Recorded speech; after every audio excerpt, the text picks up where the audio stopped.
Welcome बच्चों। पिछले term पर हम पढ़ रहे थे कूलॉम लॉ, और कूलॉम लॉ के द्वारा हमने दो स्थिर बिंदु आवेश पॉइंट चार्ज के बीच में इलेक्ट्रिक फोर्स और विद्युत बल का मान निकाला था। अब हम जो विद्युत बल इलेक्ट्रिक फोर्स है उसके बारे में कुछ और स्टडी करते हैं। सबसे पहले तो कि जो इलेक्ट्रिक फोर्स Fe और ग्रेविटेशनल फोर्स Fg होता है उसमें कंपैरिजन करते हैं। आपका ग्रेविटेशनल फोर्स लगता है द्रव्यमानों के बीच और आपका इलेक्ट्रिक फोर्स लगता है चार्ज के बीच। तो इन दोनों में कुछ समानताएं हैं और कुछ डिफरेंसेज भी है, तो उसके बारे में अध्ययन करते हैं। पहले बात करते हैं समानता की। बच्चों, हमने 11th क्लास में पढ़ा था ग्रेविटेशनल फोर्स, दो बिंदु द्रव्यमानों के बीच लगने वाला गुरुत्वीय बल या ग्रेविटेशनल फोर्स वो होता है Gm1m2 बाई आर स्क्वायर। और इलेक्ट्रिक फोर्स हमने कल पढ़ा Fe equal to K Q1 Q2 by R square. वहाँ यहाँ पर G क्या था? यूनिवर्सल ग्रेविटेशनल कांस्टेंट, और जिसकी वैल्यू कितनी थी? 6.67 इंटू 10 की पावर -11। ये न्यूमेरिकल वैल्यू थी ऐसे सिस्टम में। और K क्या था? इलेक्ट्रोस्टैटिक कांस्टेंट, और इसकी न्यूमेरिकल वैल्यू थी SI यूनिट में 9 इंटू 10 की पावर 9। ये इसकी वैल्यूज थी, ये कांस्टेंट। m1 m2 मासेस थे, r उनके बीच में डिस्टेंस थी, q1 q2 पॉइंट चार्जेस की वैल्यू थी, और r इनके बीच डिस्टेंस थी। अब देखिए क्या क्या इनमें समानता है। नंबर 1, दोनों ही जो फोर्स हैं वो इनवर्स स्क्वायर लॉ है या व्युत्क्रम वर्ग नियम है, क्योंकि दोनों उनके बीच की दूरी के वर्ग के व्युत्क्रमानुपाती होते हैं। नंबर 2, दोनों ही कंजर्वेटिव या संरक्षी बल है। नंबर 3, दोनों ही सेंट्रल फोर्सेज हैं या केंद्रीय बल है। ठीक, अब इनमें डिफरेंसेस क्या है कि ग्रेविटेशनल फोर्स है वो हमेशा ही आकर्षण या अट्रैक्शन का होता है, जबकि आपका इलेक्ट्रिक फोर्स अट्रैक्टिव और रिपल्सिव दोनों टाइप का होता है। यदि चार्ज सेम नेचर के है तो रिपल्सिव या प्रतिकर्षण, और चार्ज अपोजिट नेचर के है तो अट्रैक्टिव या आकर्षण का होता है। दूसरा जो सबसे बड़ा अंतर है वो है इनके वैल्यूज में। आपका जो इलेक्ट्रिक फोर्स है वो ग्रेविटेशनल फोर्स के कंपैरिजन में मच स्ट्रॉन्गर होता है, बहुत ज्यादा शक्तिशाली या पावरफुल होता है। जैसे कंपैरिजन करते हैं हम, यदि दो प्रोटॉन्स हैं, ठीक, वो यदि r डिस्टेंस पर रखे हुए हैं तो प्रोटॉनों पे चार्ज भी है और मास भी है, तो उनके चार्ज के कारण जो फोर्स लगेगा वो होगा इलेक्ट्रिक फोर्स, और उनके मास के कारण जो फोर्स लगेगा वो होगा ग्रेविटेशनल फोर्स। तो कंपैरिजन करते हैं कि दो प्रोटॉन यदि r दूरी पर रखे हुए हैं तो उनके बीच लगने वाला विद्युत बल गुरुत्वीय बल की तुलना में कितना अधिक शक्तिशाली होगा। तो देखो हम कंपेयर करते हैं Fe electric force upon gravitational force. अब दो प्रोटॉनों के बीच लगने वाला इलेक्ट्रिक फोर्स क्या होगा? K। आपका दोनों का चार्ज कितना होगा? E, क्योंकि प्रोटॉन का आवेश इलेक्ट्रॉन के आवेश के बराबर Q प्लस में होगा, अपॉन उनके बीच की डिस्टेंस का स्क्वायर। जबकि ग्रेविटेशनल फोर्स क्या हो गया? G, ये क्या हो गया? M1 M2 भाई, यहां पर हम बोल देते हैं Q1 और Q2 और M1 M2 by R square. ये मास है और ये चार्ज है, ये वैक्यूम या वायु की बात कर रहे हैं हम। तो देखो ये इक्वल टू K, प्रोटॉन का आवेश होता है E, तो E multiply E square, R square cancel, और नीचे जाएगा G, M1 M2 जाएगा मास ऑफ प्रोटॉन, ये एम्प्टी का स्क्वायर। और K की वैल्यू होती है 9 इंटू 10 की पावर 9, और E की वैल्यू होगी चार्जेस की 1.6 इंटू 10 की पावर -19 कूलम। इसका क्या हो जाएगा? स्क्वायर, अपॉन G की वैल्यू 6.67 इंटू 10 की पावर -11, और मास ऑफ प्रोटॉन 1.67 इंटू 10 की पावर -27 kg, इसका स्क्वायर, क्योंकि ऊपर भी फोर्स है नीचे फोर्स है, यूनिट तो न्यूटन ही होगी, और इसको डिवाइड करें तो ये अप्रोक्सीमेट आता है 1.3 इंटू 10 की पावर 36।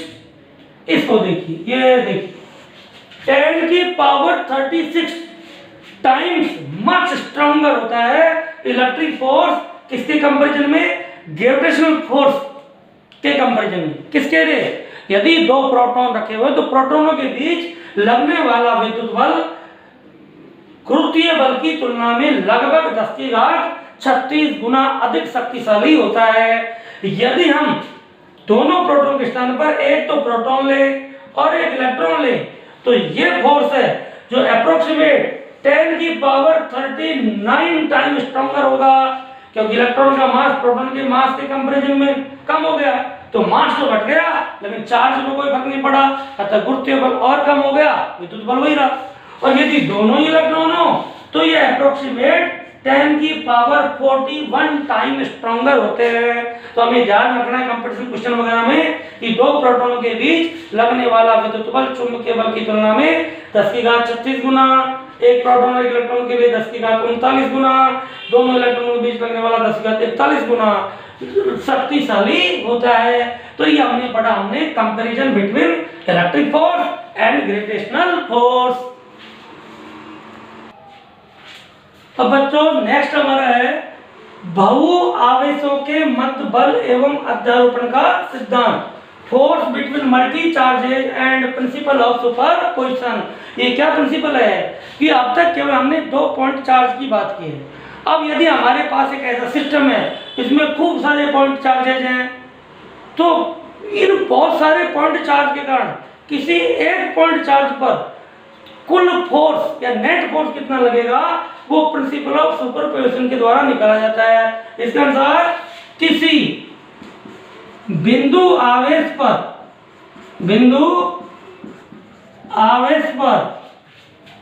अनेक बिंदु आवेशों के कारण नेट कूलम्ब बल या विद्युत बल उन सभी बलों या विद्युत बल सभी बिंदु आवेशों के कारण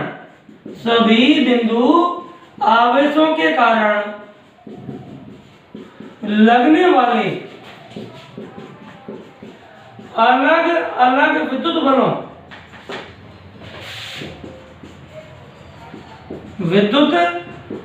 के सदिशियों या वेक्टर सम के बराबर होता है। उन सब का क्या होगा, वेक्टर सम। देखिए हम बताते हैं कि हमारे पास हम एक सिस्टम बनाते हैं, इसको मिटा के थोड़ा ताकि आपका पूरा डेरिवेशन इस पर बोर्ड पे आ सके। तो देखो बच्चों, हम मल्टी चार्ज सिस्टम बनाते हैं, उसके कारण किसी एक बिंदु आवेश पर फोर्स निकालेंगे।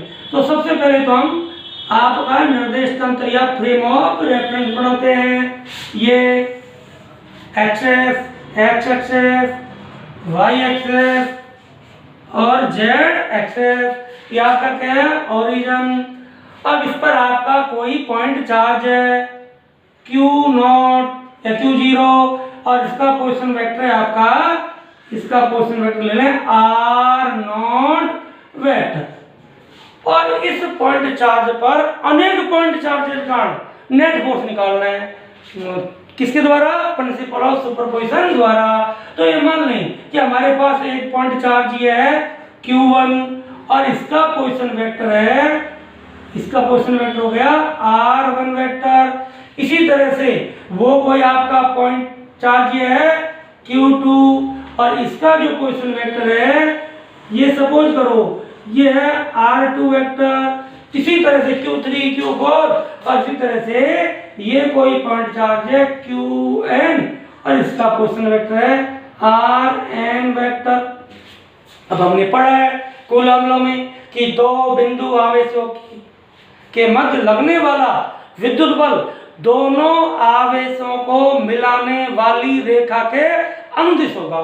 तो इन दोनों को देखो Q1 के कारण Q0 पर जो फोर्स लगेगा इनको मिलाने वाली रेखा के अलोंग लगेगा, इनको मिलाओ इस डायरेक्शन में लगेगा, और फोर्स क्या हो गया F01, ये Q0 पर Q1 के कारण फोर्स।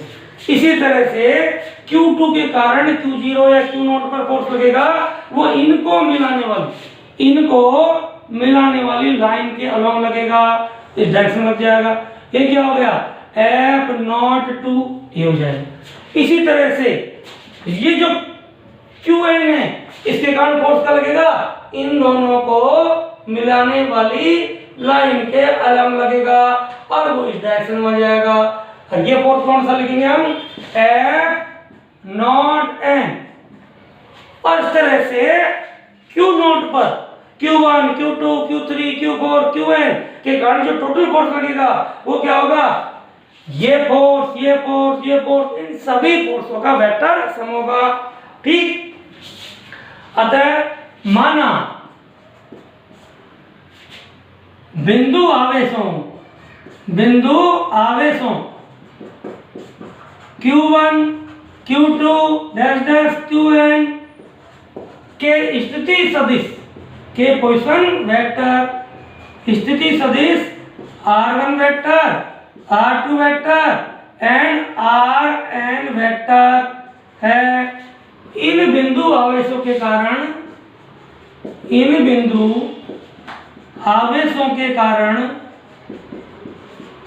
बिंदु आवेश या पॉइंट चार्ज, बिंदु आवेश Q0 जिसका स्थिति सदिश या पोजीशन वेक्टर, जिसका सदिश क्या है r0 वेक्टर है, पर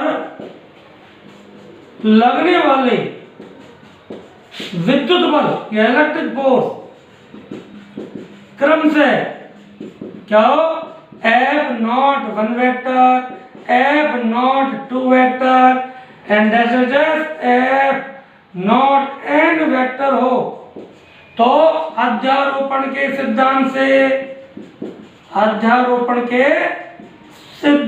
से Q0 पर परिणामी बल या नेट फोर्स, परिणामी बल, ये परिणाम बल क्या हो जाएगा, परिणाम बल हो जाएगा F0 vector equal to F01 vector, F02 vector, कहते हैं F0n वेक्टर, सभी बलों का क्या होगा वेक्टर सम होगा। और ये क्या होगा फोर्स बोलो, K Q0 Q1 R01 square R01 के plus K Q0 Q2 R02 square R02 के plus and so on K Q0 Qn R0n square R0n के। ये Q1 के कारण Q0 पर बल, ये Q2 के कारण Q0 पर बल, ये Qn के कारण Q0 पर बल। और इसको एक साथ समेशन लगा लिख सकते हैं, K को बाहर लिख दे, Q0 को बाहर लिख दे, sigma I equal to 1 to n QI R0I square R0I क्या ऐसे लिख दे, ऐसे लिख दे की बात है। तो ये क्या है, मल्टी चार्ज सिस्टम के कारण किसी पॉइंट चार्ज पर नेट फोर्स है वो इस तरह निकालते हैं, उन सबका क्या करेंगे वेक्टर सम करते हैं।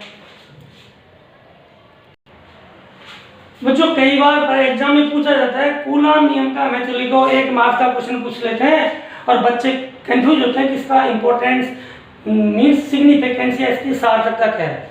देखिए बच्चों, कूलाम का जो नियम है दो बिंदु आवेशों के बीच फोर्स को बताता है।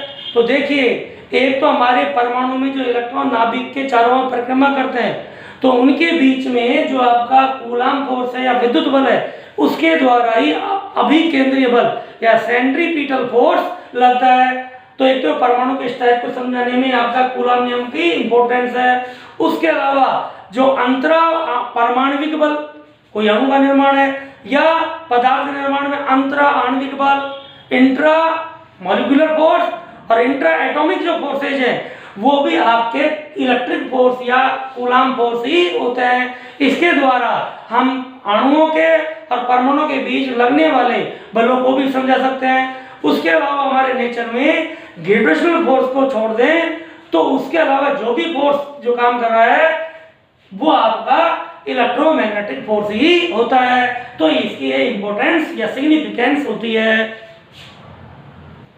बच्चों अब हम बात करते हैं आवेश का संतुलन या साम्यावस्था या इक्विलिब्रियम पोजीशन ऑफ चार्ज। ये क्या होता है कि यदि किसी आवेश पर क्या होती है साम्यावस्था कि यदि किसी आवेश पर या चार्ज पर नेट या परिणामी नेट बल शून्य हो तब वह आवेश संतुलन या साम्य अवस्था में कहलाता है। संतुलन या साम्य अवस्था इक्विलिब्रियम पोजीशन साम्य अवस्था में कहलाता है। अब ये जो साम्य अवस्था है ये दो टाइप की होती है। एक होती है आपकी स्थायी साम्य अवस्था। स्थायी साम्य अवस्था स्थायी साम्य अवस्था क्या होती है कि यदि किसी आवेश को उसकी साम्य अवस्था या संतुलन अवस्था से थोड़ा विस्थापित कर दें और वो वापस पुनः अपनी साम्य अवस्था में आ जाए तब इस प्रकार की साम्य अवस्था को स्थायी साम्य अवस्था कहते हैं। जैसे यदि दो समान प्रकृति के आवेश है, माना ये भी पॉइंट चार्ज Q प्लस और ये भी प्लस, समान परिमाण और समान प्रकृति के दो बिंदु आवेशों को मिलाने वाली रेखा के मध्य बिंदु पर मिड पॉइंट पर यदि कोई प्लस चार्ज ही रखा हुआ है, कुछ भी हो चाहे उसकी वैल्यू, माना Q डैश यहाँ रखा हुआ है, तो देखिए सबसे पहले तो इस पर नेट फोर्स जीरो होगा। देखो ये इसको रिपेल करेगा इस डायरेक्शन में, ये इसको रिपेल करेगा इस डायरेक्शन में, ये डिस्टेंस बराबर, ये आवेश बराबर, तो ये दोनों बल बराबर होंगे और इस आवेश Q डैश पर नेट बल क्या होगा, शून्य होगा। अतः ये किस में हुआ, साम्य अवस्था में। अब स्थायी साम्य अवस्था में कैसा हुआ, देखिए यदि मैं इसको थोड़ा इधर खिसका दूं तो यहाँ खिसकाऊंगा तो जो ये विद्युत बल है प्रतिकर्षण का ये बढ़ेगा और इसमें वापस इधर को धक्का मारेगा और वापस वहीं ले आएगा। अतः कैसी हुई है, स्थायी साम्य अवस्था, ये वापस अपनी प्रारंभिक अवस्था में लौट आएगा। दूसरी प्रकार की जो साम्य अवस्था है वो है अस्थायी साम्य अवस्था। अस्थायी साम्य अवस्था या संतुलन अवस्था ये कब होगी कि यदि किसी आवेश को जो साम्य अवस्था या संतुलन अवस्था में है उसको इस पोजीशन से थोड़ा डिस्टर्ब कर दें और वो वापस लौटकर अपनी साम्य अवस्था में नहीं आता है तो वो आपकी अस्थायी साम्य अवस्था कहलाती है। इसी केस में यदि ये चार्ज अपोजिट नेचर कर दें, जैसे A प्लस Q और ये भी प्लस Q, दो समान परिमाण और विपरीत प्रकृति के बिंदु आवेशों को मिलाने वाली रेखा के मध्य बिंदु पर कोई नेगेटिव चार्ज रखा हुआ है कुछ भी वैल्यू का, तो इस पर देखो सबसे पहले तो इसकी साम्य अवस्था देखते हैं। ये डिस्टेंस इस डिस्टेंस के बराबर, ये इसको इधर अट्रैक्ट कर रहा है, ये इसको इधर अट्रैक्ट कर रहा है, दोनों अट्रैक्टिव फोर्स बराबर होंगे, अतः इस पर नेट फोर्स क्या होगा, जीरो होगा। अतः ये क्या हुआ, साम्य अवस्था में। अब चेक करते हैं स्थायी है अस्थायी। अब इसको मैं माना सपोज करो इधर यहाँ ले जाता हूँ, इधर ले जाता हूँ इसको, तो क्या होगा, ये अट्रैक्टिव फोर्स बढ़ जाएगा, ये घट जाएगा और आवेश इधर चला जाएगा, वापस प्रारंभिक अवस्था में लौट के नहीं आएगा। अतः कैसी हुई है, अस्थायी साम्य अवस्था। तो दो समान परिमाण और समान प्रकृति के बिंदु आवेशों को मिलाने वाली रेखा के मध्य बिंदु पर समान प्रकृति का आवेश स्थायी साम्य अवस्था में होगा और विपरीत प्रकृति का आवेश अस्थायी साम्य अवस्था में होगा। तो बच्चों ये था आवेश का संतुलन या साम्य अवस्था। अब हम पढ़ते हैं किसी आवेश या निकाय की संतुलन या साम्य अवस्था। अब है बच्चों संतुलित आवेश या निकाय। यदि किसी निकाय पर खूब सारे आवेश हैं और निकाय के सभी आवेशों पर लगने वाला नेट बल क्या हो? शून्य। Q1 पर भी नेट बल शून्य, Q2 पर भी नेट बल शून्य, Q3 पर भी नेट बल शून्य, Qn पर भी नेट बल शून्य। तो ये जो आवेश निकाय है वो आपका संतुलन में कहलाएगा। तो याद रखिए, क्वेश्चनों में यदि ये दे रखा है कि आपका आवेश संतुलन में है, तो उस कंडीशन में सभी जो चार्जेज हैं उन पर नेट फोर्स हम क्या लेंगे? शून्य लेंगे। तो बच्चों, हमने जो इलेक्ट्रिक चार्ज है वो पढ़ा, मेथड ऑफ चार्जिंग पढ़ा, उसकी प्रॉपर्टीज पढ़ी, उसके बाद कूलॉम लॉ पढ़ा, इलेक्ट्रिक फोर्स पढ़ा। अब हम इसके न्यूमेरिकल प्रॉब्लम्स को सॉल्व करते हैं, क्योंकि फिजिक्स में जब तक आप न्यूमेरिकल प्रॉब्लम सॉल्व नहीं करते हो आपके अंदर एक बैरियर है। तो सबसे पहले हम इलेक्ट्रिक चार्ज के जो न्यूमेरिकल्स हैं उनको करते हैं, उसके बाद इलेक्ट्रिक फोर्स और कूलॉम लॉ से रिलेटेड कुछ न्यूमेरिकल प्रॉब्लम करेंगे और उसके बाद फिर आगे पढ़ेंगे इलेक्ट्रिक फील्ड के बारे में। तो सबसे पहले हम आपके इलेक्ट्रिक चार्ज के जो न्यूमेरिकल हैं उनको करते हैं। देखो बच्चों, अब हम करेंगे न्यूमेरिकल प्रॉब्लम्स। तो हम एक छोटी सी प्रॉब्लम लेते हैं कि एक कूलॉम आवेश में कितने इलेक्ट्रॉन्स होते हैं, how many electrons in one Coulomb. तो हम पता है किसी भी ऑब्जेक्ट पर जो या किसी भी सिस्टम पर जो चार्ज होता है उसका फॉर्मूला है Q = NE। अब चूंकि उसने पॉजिटिव नेगेटिव नहीं दिया है तो हम भी साइन ले रहे हैं, तो नंबर ऑफ इलेक्ट्रॉन क्या हो जाएगा? Number of electron = Q/E। Q कितना दे रखा है? 1 कूलम। तो 1 कूलम, नीचे इलेक्ट्रॉन का चार्ज रख दो, 1.6 × 10⁻19 कूलम। ये डेसिमल हटाएंगे तो 10⁻−20, ऊपर जाके ये हो जाएगा 10⁻20 और अपॉन हो जाएगा 16। अब इसको देखो, 2 पावर को हम 100 लिख दें और 10 की पावर लिख दें 18 और अपॉन हो गया 16। ठीक, अब ये 4 से कट गया आपका, 4 4 जा 64 और क्या हो गया? 4 2 जा 8 और 4 5 जा 20 और 25 को 4 से डिवाइड करें तो आ जाएगा 6.25 × 10⁻18। तो 1 कूलम में आपके कितने इलेक्ट्रॉन्स होते हैं? 6.25 × 10⁻18। ये वर्गमूल भी याद होना चाहिए। बच्चों, नेक्स्ट न्यूमेरिकल प्रॉब्लम लेते हैं। आसान प्रॉब्लम ले रहे हैं, पहले आप आसान करोगे फिर थोड़ा टिपिकल करोगे, हो जाएंगे। देखिए, एक मेटलिक स्फीयर है, धात्विक गोले पर -6.5 माइक्रो कूलम आवेश है। यदि गोले से 5 × 10⁻13 इलेक्ट्रॉन निकाल दिए जाएं तब गोले पर आवेश का मान क्या होगा? अब देखो, एक चार्ज तो पहले से ही है, इसको Q1 मान लें, और जब इलेक्ट्रॉन त्यागेगा गोला तो एक और चार्ज आएगा, वो Q2 मान लें, और दोनों चार्जों का क्या करते हैं? एल्जेब्रिक सम कर लें by additive property, total charge आ जाएगा। तो देखिए, गोले पर पहले से चार्ज कितना है? Q1, वो कितना है? -6.5 माइक्रो कूलम। अब गोला क्या कर रहा है? इलेक्ट्रॉन त्याग रहा है। तो इलेक्ट्रॉन त्याग रहा है या लूज कर रहा है, तो हमने पढ़ा है कि जब कोई इलेक्ट्रॉन त्यागेगा तो उस पर धनावेश आएगा। तो नेक्स्ट जो नया चार्ज आएगा Q2, वो कितना होगा? एक तो प्लस होगा, हमें पता है चार्ज लेने में, ग्रहण करने में जो चार्ज होगा वो होता है Ne। अब प्लस होगा, n की वैल्यू दे रखी है, नंबर ऑफ इलेक्ट्रॉन 5 × 10⁻13 और ये इलेक्ट्रॉन का चार्ज रख दो 1.6 × 10⁻19 कूलम। अब आपका 16 का पहाड़ा 5 बार बोलो, 16 पंजो 80 और डेसिमल लगाने से 0 हट जाएगा, 16 5 जा 80, तो 80 का 8 हो गया, 8.0 पॉइंट इंटू 10 की पावर क्या हो गया?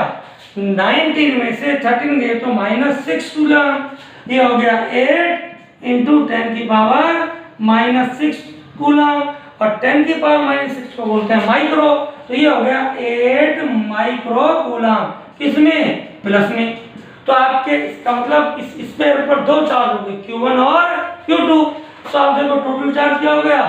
कुल चार्ज Q = Q1 + Q2। तो Q1 की वैल्यू कितनी है? -6.5 माइक्रो कूलम और ये हो गया 8 माइक्रो कूलम, 8 प्लस और माइनस के 6.5 क्या बचा प्लस का 1.5 माइक्रो कूलम। तो ये आपका इस मेटेलिक स्फीयर पर ये चार्ज आएगा।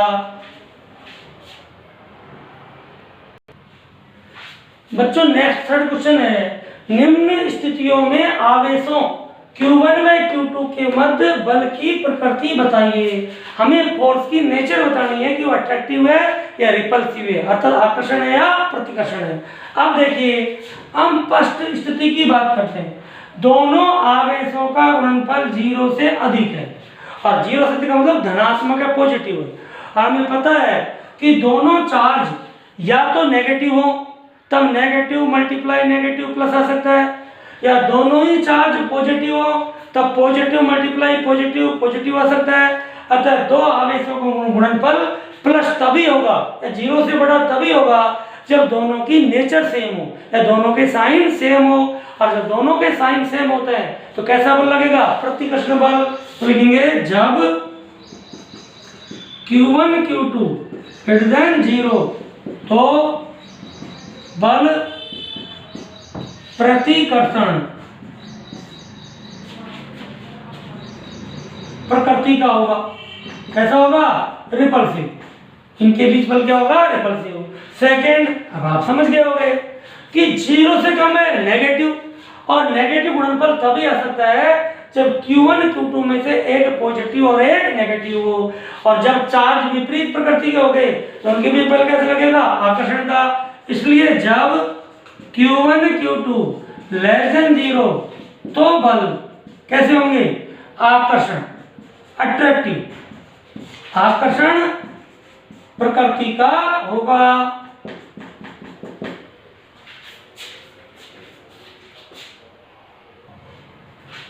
देखो बच्चों नेक्स्ट क्वेश्चन है, एक समान आवेश 2.0 × 10⁻⁸ कूलम से आवेशित दो कण 1 मीटर लंबी कुचालक डोरी इंसुलेटेड स्ट्रिंग है के सिरों से जुड़े, उसके एंड से जुड़े।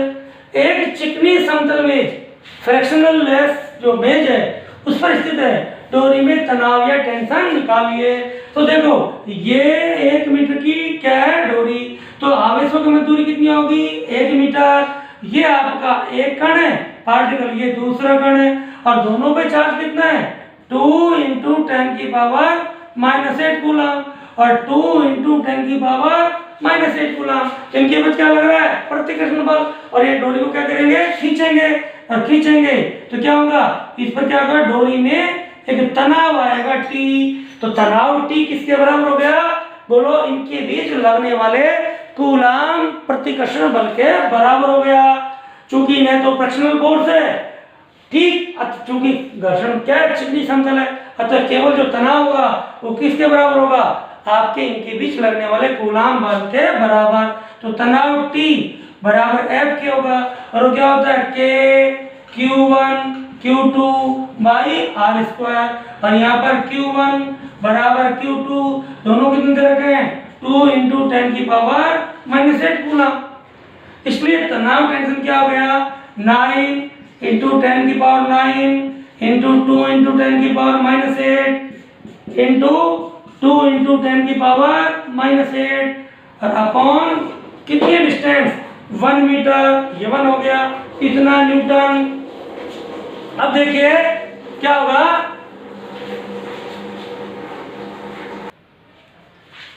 तो बच्चों देखो ये 1 का स्क्वायर, अब देखो 2 2 जा 4, 4 9 जा 36, और 10⁸ और 8 16 में से आपके 9 के क्या हो गया 10⁻⁻7 इतने न्यूटन, एक माइनस की पावर डेसिमल लगा दें तो 3.6 × 10⁻⁻6 न्यूटन। इसके बीच में क्या आ गया टेंशन आ गया। इस तरह से हम और भी प्रॉब्लम्स कर सकते हैं, आप करिए अभ्यास करिए, और जो कोई प्रॉब्लम है वो आप मुझे बताइए, मैं आगे बताऊंगा। Thank you.